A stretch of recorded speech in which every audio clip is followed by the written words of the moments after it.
옆에 분과 인사하겠습니다. 가정이 행복하시기를 바랍니다. 가정의 행복이 넘치시기를 다시 한번 주님의 이름으로 축복합니다. 가정이 행복해야 나라도 행복하고 교회도 행복하고, 그래서 가정은 최소 단위입니다. 그래서 모든 부분은 가정에서부터 출발되어지는 거죠. 그래서 가정이 행복하다는 것은 너무너무 중요한 것입니다.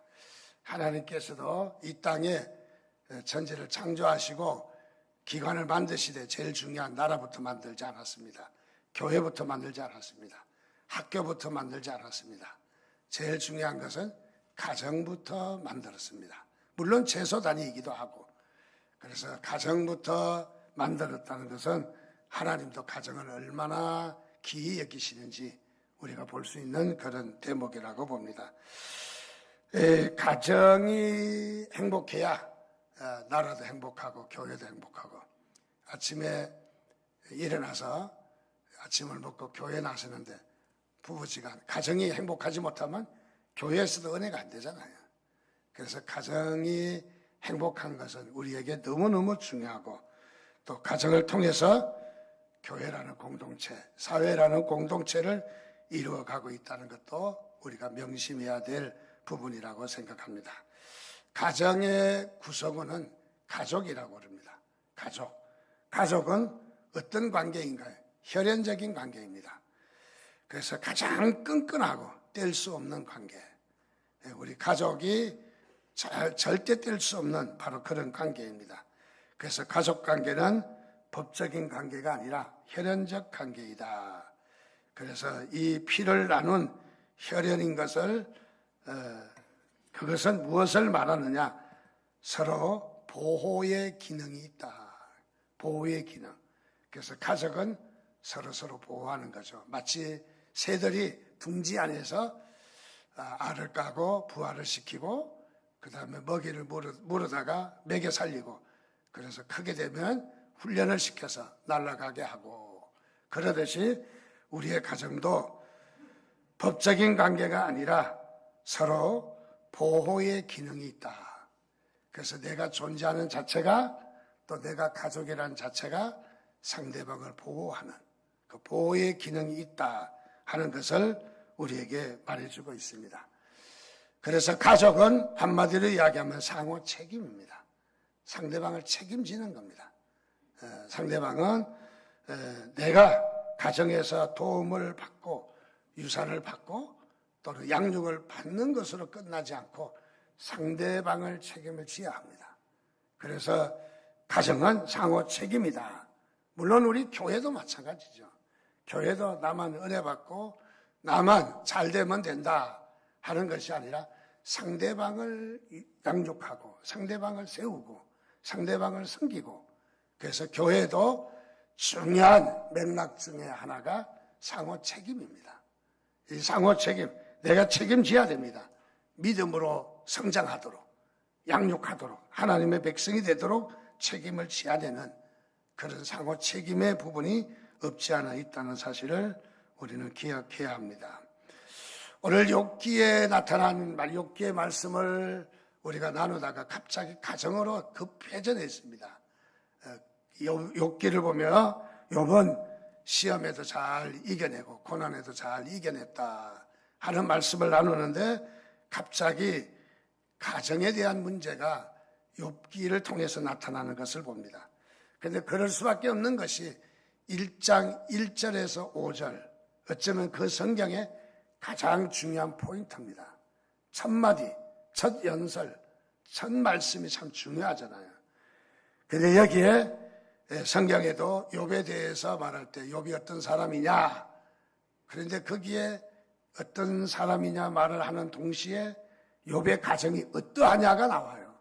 욥의 가정의 문제가 터치되고 있는데, 참 욥의 가정을 보니까 참 아름다운 그런 모습이 너무너무 많은 것 같습니다. 그래서 욥의 이 가정의 가족 관계가 아들이 7, 그리고 딸이 3인 것 같습니다. 그리고 생일 잔치가 되면은 기쁘게 가족들이 다 모였다. 요즘 보면 이 어르신 생일에 바쁘다고 안 오고 뭐 하다고 안 오고 그래서 생일을 귀찮게 여기는 자녀들이 있다고 그래요. 귀찮게. 그래서 이 자녀들이 어르신들의 생일을 귀찮게 여겼다. 이 생일을 통해서 서로 존중하고 서로 또 뭐 꼭 잘 먹어서만 아니라 서로 한번 찾아보고 안부도 물어보고 서로 격려도 하고 생일이라는 것은 너의 출생으로 우리 모두가 기뻐하고 우리의 가족이고 또 가족으로 받아들이고 그걸 사랑한다고 하는 그런 의미가 있는 생일이 아주 중요한 의미가 있지 않습니까? 그런데 여기에 이 아들, 딸들이 다 모여서 어른의 생일잔치라든지 또 성경 말씀을 가만히 보니까 자녀들의 생일잔치를 돌아가면서 이렇게 하는 것 같아요. 돌아가면서. 그렇게 1년 12달 중에 10번, 그 다음에 부모들까지 하면 한 달에 한 번씩은 모여야 되는 것 같아요. 그래서 열심히 생일잔치를 잘 모인 걸 볼 때 그야말로 이 가정은 참 행복한 가정이다. 다른 말로 하면 건강한 가정이다. 참 이 생일잔치를 보면서 가정의 모습이 어떠한가를 볼 수 있는 바로 그런 부분이라고 생각합니다. 그래서 이 가정은 또 생일잔치를 하고 끝난 것이 아니라 생일잔치, 육적인 생일잔치를 통해서 이것으로 끝났다면 뭐 그렇게 오늘 두드러진 말씀은 아닐 것입니다. 바로. 그런데 육적인 생일잔치가 영적인 바로 성숙한 부분으로 영적 생일잔치로 성화되는 모습을 발견합니다. 그래서 이 세상에 육적인 것을 육적으로 그냥 두지 아니하시고 육적인 것을 하나님 앞으로 더 바로 세우는 상호 책임의 역할을 감당하는 그리고 이 가족이 이 영적으로 성숙해가는 아름다운 모습을 볼 수 있기 때문에 저는 이 욥의 가정은 상당히 건강한 가정이다. 또 행복한 가정이다. 그리고 본이 되는 가정이다. 그리고 모범이 되는 가정이다 하는 것을 발견할 수가 있습니다. 그래서 이 욥의 가정을 보면서 우리 그리스도인들의 가정을 한번 보면은 참 우리 그리스도인들의 가정이 대부분 참 많이 건강한 가정을 많이 봅니다. 그래서 이 그리스도인들의 가정이 정상적으로 건강한 가정이 대부분인데 가정마다 행복감이 흐르고 인격적인 대화와 웃음꽃이 피어나고 그리고 행복한 가정을 꾸려가는 모습을 보며 참 좋다. 그리고 보기도 너무 좋다 하는 것을 느끼게 됩니다. 따뜻한 온기가 흐르고 마치 기름칠한 기계와 같이 부드럽게 그리고 물 흐르듯이 성령 안에서 가정이 잘 돌아가는 모습 보면 너무너무 감사합니다. 그래서 이런 가정이 꾸려지기를 원하는 것이 바로 우리의 소망이기도 합니다. 그런데 가끔 가다 보면 그렇지 못한 가정도 적지 않게 있다는 것을 봅니다. 복음은 있는데 은혜가 없는 가정이 있어요. 율법적인 가정입니다. 그래서 아주 경직되어 있는 직분과 전통은 있는데 은혜가 없어요. 신앙은 있는데 신앙의 뼈대는 있는데 상호 존중과 인격적인 대화가 없습니다. 자유로운 분위기가 없습니다. 아이들도 어쩌면 경직되어서 두려움으로 바로 이렇게 가족 생활을 하고 있다면은 그것은 참으로 행복한 가정이라고 그렇게 말할 수 없을 것입니다. 가정뿐만 아니라 우리가 또 하나는 교회도 마찬가지입니다. 행복한 교회는 어떤 교회일까? 어떤 교회 가면은 역사는 오래됐고 그리고 보수 전통을 부르짖지만은 은혜가 없고 딱딱하고 경직되어 있는 교회가 있어요. 가면은 두려워요. 내가 이렇게 행동하는 것이, 내가 이렇게 지금 내가 위치에 있는 것이 그저 경계심을 가져야 되고 두려운 마음을 갖는다면은 그 교회는 그야말로 은혜가 있는 교회라고 말할 수 없겠죠. 그래서 이 교회 내에서도 정말 웃음꽃이 피어나고 얼굴에 그야말로 따뜻한 분위기. 그래서 어느 누구든지 교회 왔을 때 그 교회 분위기가 어떠한가? 경직되어 있는가? 아니면은 그 따뜻한 온기가 느껴지는가? 그래서 이 교회도 잔치집과 같이 웃음꽃이 피어나는 그런 교회가 되기를 주님의 이름으로 축원드립니다. 그래서 이런 가정, 이런 교회가 가문의 전통을 존중하고 한 사람의 인격이나 자유로운 분위기가 없다면 그 가정은, 그 교회는 행복하다고 볼 수가 없습니다. 그런데 욥의 가정은 어떻습니까? 딱 한 장면 사진으로 찍는다면 욥의 가정은 참 부러울 것 같습니다. 경직보다는 은혜가 있는 가정이라고 생각합니다. 체면보다는 하나님의 인격적인 가정, 그리고 율법적인 분위기보다는 자유로운 분위기, 욥의 가정은 그야말로 이런 행복한 가정이 아닌가, 그런 생각을 갖습니다.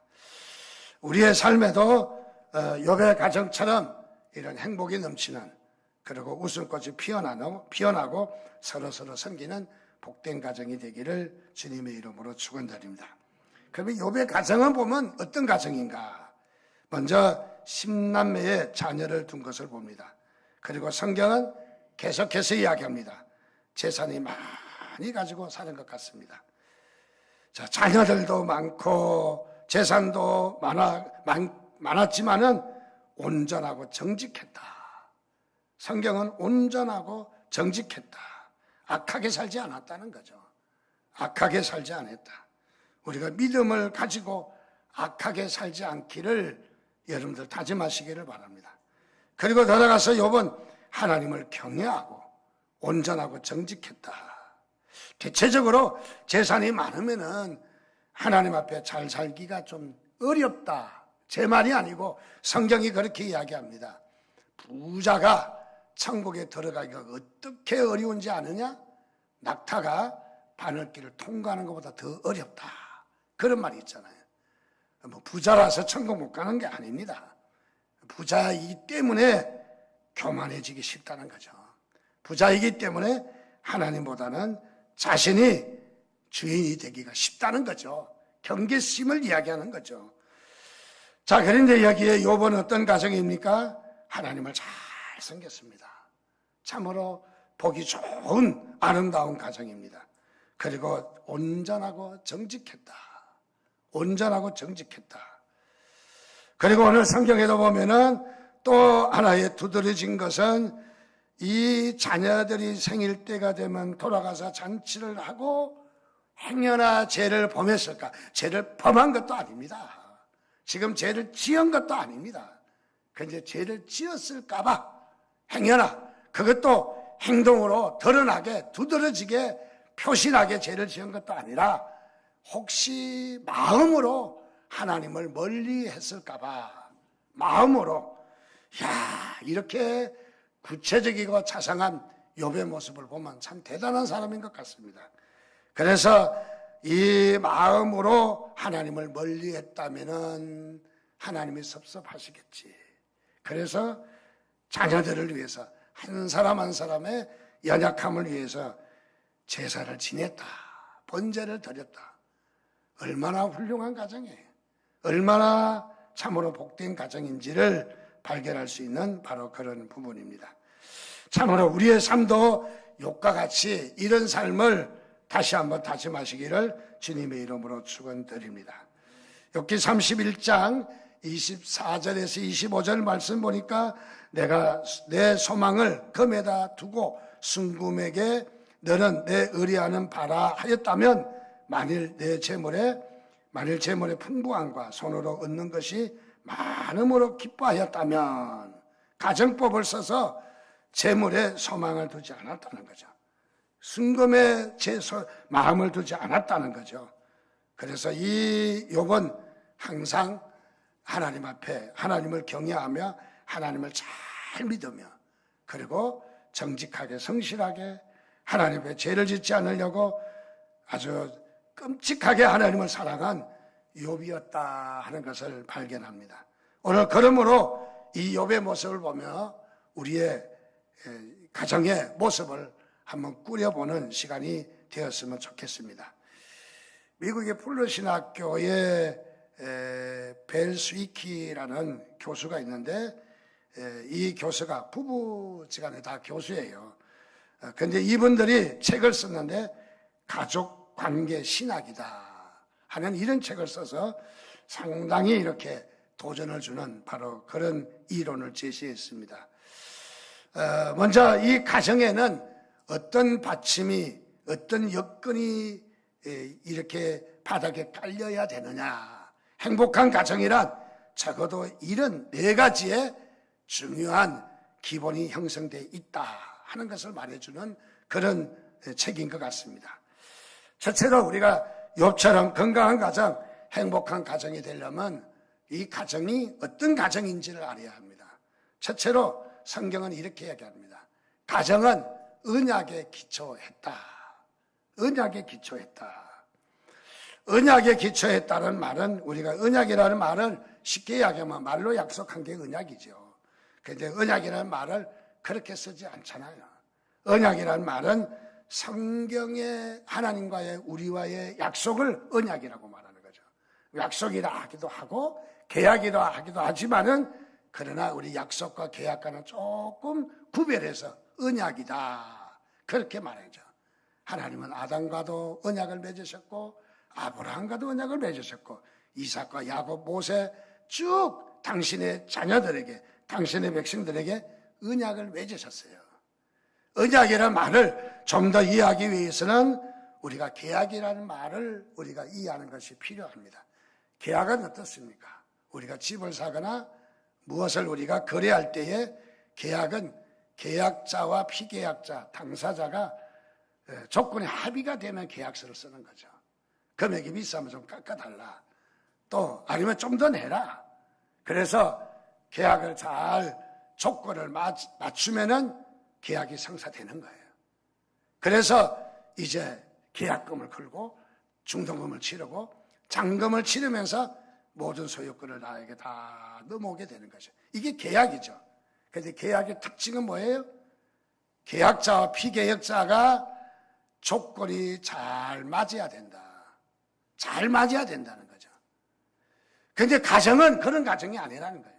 조건이 맞아서 딸이 되고 아들이 되고 부모가 되고 아내가 되고 남편이 된 게 아니라는 거예요.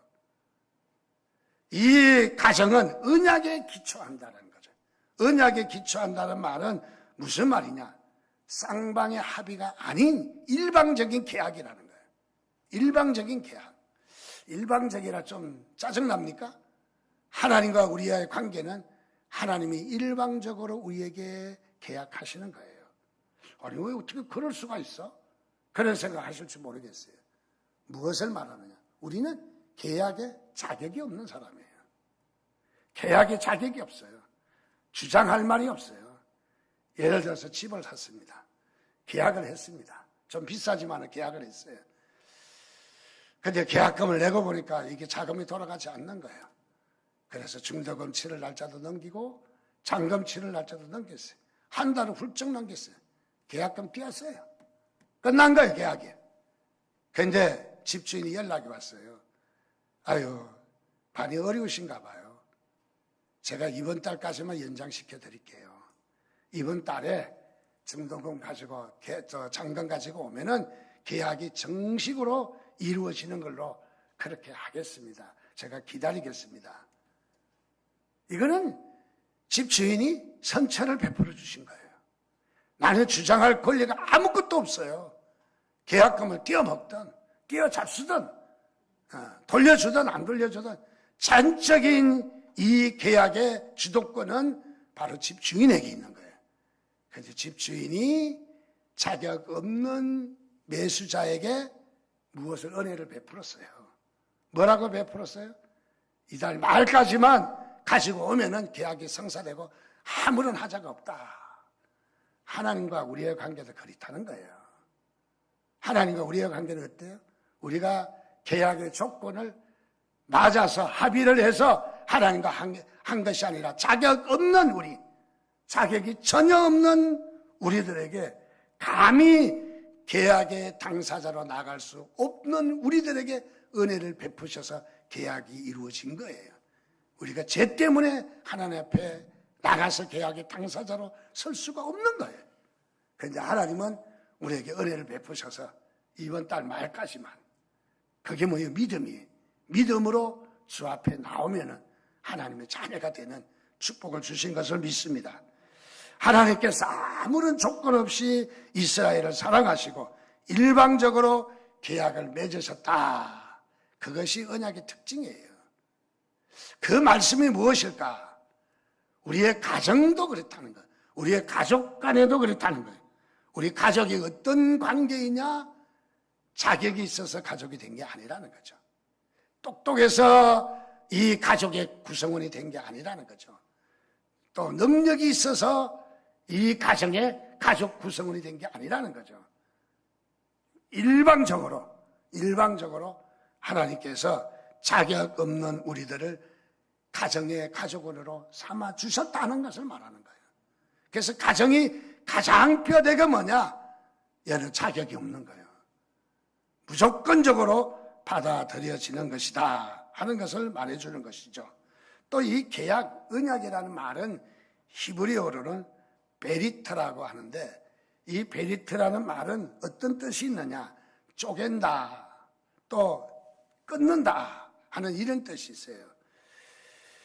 무엇을 이야기하냐면 창세기 15장 9절에서 11절 보니까 여호와께서 그에게 이르시되 나를 위하여 3년 된 암소와 3년 된 암년소와 3년 된 수장과 산비둘기와 집비둘기 새끼를 가져올지니라. 아브라함이 그 모든 것을 가져다가 그 중간을 쪼개고 그 쪼갠 것을 서로 마주 대하여 놓고 그 새는 쪼개지 아니하고 새는 쬐끔하니까 쪼개지 아니하고 솔개가 그 사체 위에 내릴 때에는 아브라함이 쫓아냈습니다. 무엇을 얘기해요? 재물을 수장과 염소와 또는 암소를 재물을 반으로 쪼갰다는 거예요. 그리고 재물을 띄워놓고 가운데에 이 계약할 때 당사자가 지나갔다는 거예요. 그것은 무엇을 말해요? 이 계약이 파기되거나 계약이 지켜지지 않으면 내가 이렇게 된다는 뜻이 있어요. 그러면 하나님이 우리에게 그렇게 요구하신 것도 되겠지만은 하나님 스스로 우리에게 대해서 우리와 약속을, 계약을 맺은 약속을 하나님이 어떻게 하신다? 그렇게 신실하게 약속을 지키신다 하는 거예요. 하나님이 우리에게 약속을 지키신다. 쪼갠 재물을 지나가듯이 하나님께서 그 언약에 신실하다 하는 것을, 약속을 반드시 지키겠다 하는 뜻을 가지고 있는 거죠. 우리 가족이란 어떤 뜻이 있는가를 우리가 발견할 수 있어요. 가족이란 어떤 관계냐? 우리가 언약의 관계로 자격 없지만은 받아들이는 거예요. 자격 없지만은, 능력이 없지만은 받아들이는 거예요. 두 번째는 가족은 언약으로 이루어진 구성체라는 거예요. 전혀 남남이 모여서 우리가 부부가 되고 자녀를 출산하고 우리가 일평생을 금은머리가 팥뿌리가 되도록, 그런데 팥뿌리도 생각지도 않게 헤어지는 부부가 너무 많아. 약속을 얼마나 경솔하게 여기는지를 발견할 수 있어요. 우리나라가 창피하게도 세계 자살률 1위래요. 세계 이혼율 1위래. 1위 맞는 거 모르겠어요. 1위래요. 1등 할 게 없어갖고 뭐 그런 걸 1등을 하려고. 얼마나 우리가 세계 앞에 내놓지 못하는 백성인가를 발견할 수 있잖아요. 우리의 결혼이 뭐냐? 우리의 가족이 뭐냐? 서로 언약의 관계라는 거예요. 서로 계약의 관계라는 거예요. 계약의 관계. 그래서 이 가족의 가장 뒷받침은 바로 무엇이냐? 사랑하기와 사랑받기인 거예요. 이 언약이 언약적인 관계이다 하는 것을 말해주는 바로 그런 부분입니다. 그래서 우리는 가정 안에, 가족 안에 바로 이런 언약이 있느냐 하는 것이 우리에게는 매우 중요합니다. 두 번째로 이 교수가 말하는 대로 가족 관계의 두 번째로 중요한 것은 바로 사랑이다. 사랑. 자, 이 사랑인데 첫 번째 것도 사랑이지만은 두 번째 거는 바로 이 사랑이라고 말하는 것은 용서를 말하는 것입니다. 그래서 용서하기와 용서받기. 가정에는 아주 귀한 간이 흐르는데 그 강이 뭐냐면 용서의 강이라는 거죠. 용서가 있느냐? 기독교는 용서의 종교입니다. 용서를 빼면 다 빠집니다. 용서 없이는 기독교가 성립되지 않습니다. 예수님께서 십자가의 보혈로 무조건 용서하셔서 우리를 자녀 삼아 주셨습니다. 그래서 용서받았기에 우리는 구원받았고, 용서받았기에 하나님의 자녀가 됐고, 용서받았기에 오늘도 우리가 하나님의 풍성한 은혜를 누리게 된 것을 감사하시기를 바랍니다. 그리스도의 보혈로 우리를 용서하신 하나님은 바로 우리의 하나님이십니다. 자, 하나님의 가족을 삼으신 것은 바로 성도들을 무조건 용서하신 거예요. 그래서 하나님께서 여러분을 용서하신 것을 믿으시기 바랍니다. 가정도 마찬가지인 것이죠. 가정에서는 가장 크게 흐르는 강이 용서예요. 용서. 요즘은 용서를 못 하잖아요. 어떤 무엇보다 가장 큰 것은 용서예요. 용서 못할 것이 없어요. 용서 못할 것이. 그런데 우리는 오늘날 우리의 가정은 용서보다는 너무 법적인 관계야. 그래서 이제 뭐 가정이 갈라지더라도 변호사한테 찾아가잖아요. 이거는 뭐 끝까지 간 거야. 목사한테 찾아와야지. 목사는 오나마나 용서하라고 이야기하고, 변호사는 헤어지야 돈 벌잖아. 변호사가. 변호사 아무도 없죠? 없을 때만 내가 이야기할게. 자, 그래서 우리는 이 용서가 중요한 거죠. 마태복음 6장 14절 15절 말씀에도 보면, 너희가 사람을 잘못을 용서하면 너희 하늘의 아버지께서도 너희 잘못을 용서하려니와, 너희 사람의 잘못을 용서하지 아니하면 너희 아버지께서도 너희의 잘못을 용서하지 한다 안 한다? 안 한다. 하나님도 얼마나 우리 하나님이 냉정하신 분인지 용서를 하시는데, 너희가 용서를 해야 나도 용서하겠다는 거예요. 조건부의 용서인 거죠. 용서. 누가복음 6장 36절 37절의 말씀에도 보니까 너희 아버지의 자비로우신 같이 너희도 자비로운 자가 되라. 자비로운, 용서하는 자가 되라는 말이죠. 그리고 너희가 비판을 받지 않을 것이요. 비판하지 말라. 그러면 너희도 비판을 받지 않는다. 정죄하지 말라. 너희도 정죄받지 않는다. 용서하라. 그리하면 너희가 용서받을 것이다.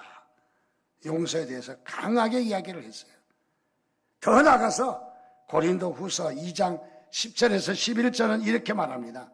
너희가 무슨 일이든지 누구를 용서하면 나도 그리하고, 내가 만일 용서한 일이 없으면 용서한 그것을 너희를 위하여 그리스도 앞에서 한 것이니, 이는 우리로 사탄에게 속지 않게 하려 함이라. 우리는 그 계책을 알지 못하는 바가 아니로다.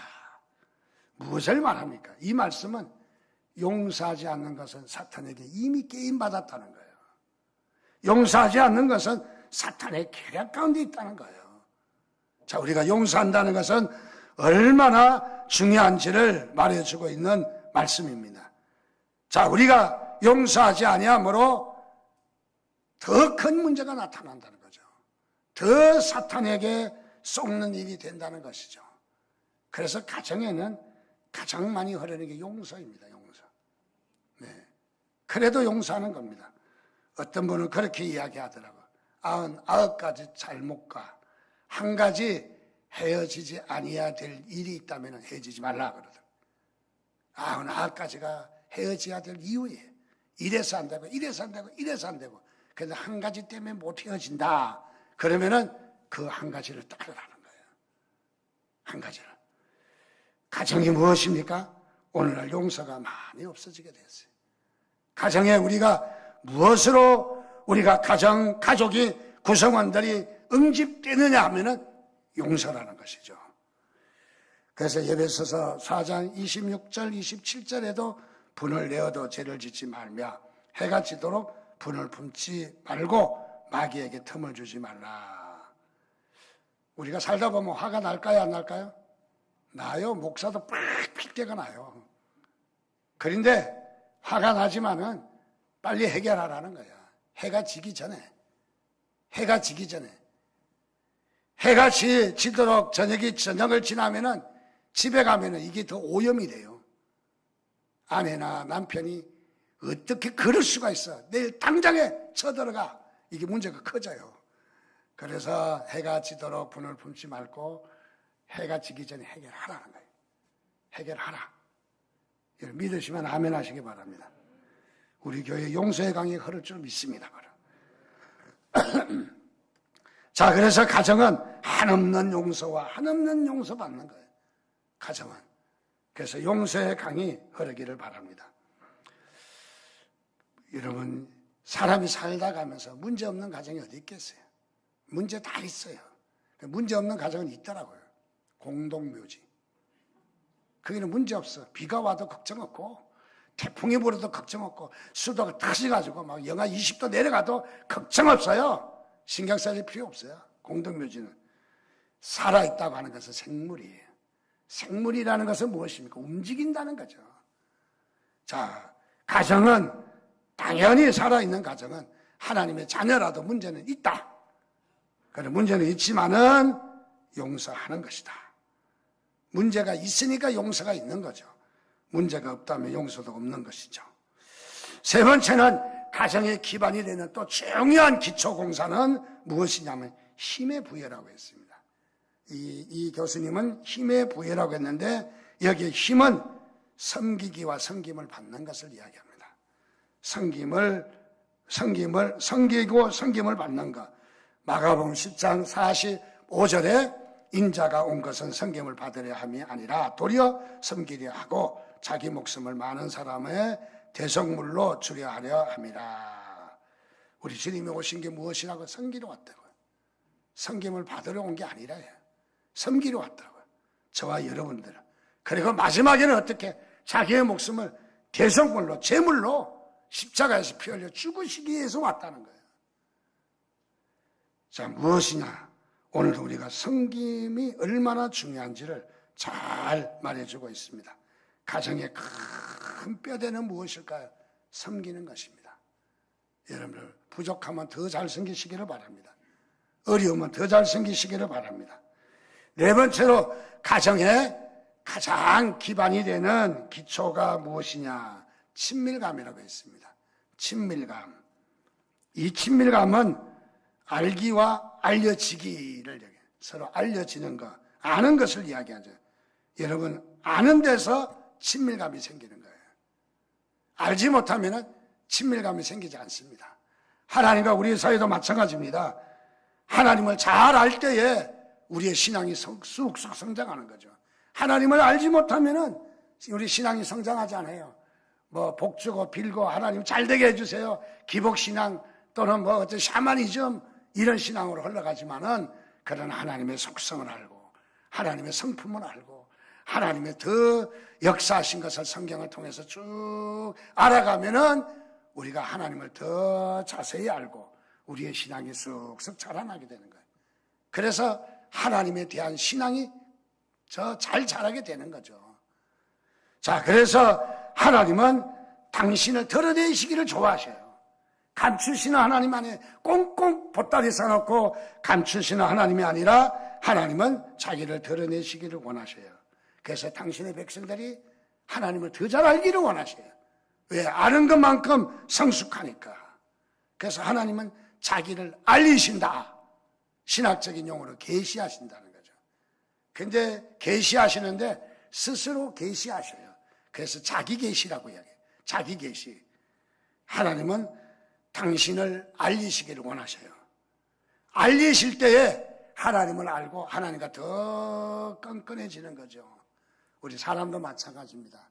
서로가 알 때에 아주 끈끈한 사이가 되는 거예요. 특별히 잘난 것만 자랑하면 친구가 안 돼요. 나 옛날에 이런 사람이야. 이렇게 잘 나가고 이렇게 해서 옆에서 들으면 아유 별로 그렇게 듣고 싶지 않아. 근데 상대방의 약점을 들으면 공감이 생기고 눈물이 있고 가슴이 있어요 바로. 자, 그래서 이 상대방을 어려움을 안다는 것은 너무너무 중요한 것입니다. 하나님도 어떻습니까? 우리를 알기를 원하십니다. 사도행전 7장 2절 3절 말씀해 보니까 스데반이 이르되 여러분 부영들이여 들어서서 우리 조상 아브라함이 하란에 있기 전 메소포타미아에 있을 때에 영광의 하나님이 그에게 보여 이르시되, 보였다, 계시하신 것이죠. 내 고향과 친척을 떠나 내가 내게 보일 땅으로 가라. 아브라함이 메소포타미아에서 떠나라는 거예요. 떠나라는 거예요. 그런데 여기에 하나님께서 떠나기 전에 뭘 하셨어요? 자기를 보여주셨어요. 자기를 보여주셨어요. 하나님이 어떤 분인지 가르쳐 주신 거예요. 하나님과 친밀한 관계를 이야기했다는 거죠. 그래서 보여주고 난 뒤에 고향 친척 아비집을 떠나서 미지의 땅으로 가게 되는 거예요. 예를 들어서 관계 형성이 안 됐는데 목사님 이리 좀 와보세요. 아, 왜 그래요? 아, 이리 와보세요. 글쎄 가겠습니까? 안 가죠. 그래야 신뢰관계가 형성되면 목사님 이리 와보십시오. 아, 왜 그래요? 아, 묻지 말고 오세요. 그러면 분명히 이분은 나쁜 짓 할 뿐이 아니야. 신뢰하고 가는 거죠. 오늘 아브라함이 어떻게 했다?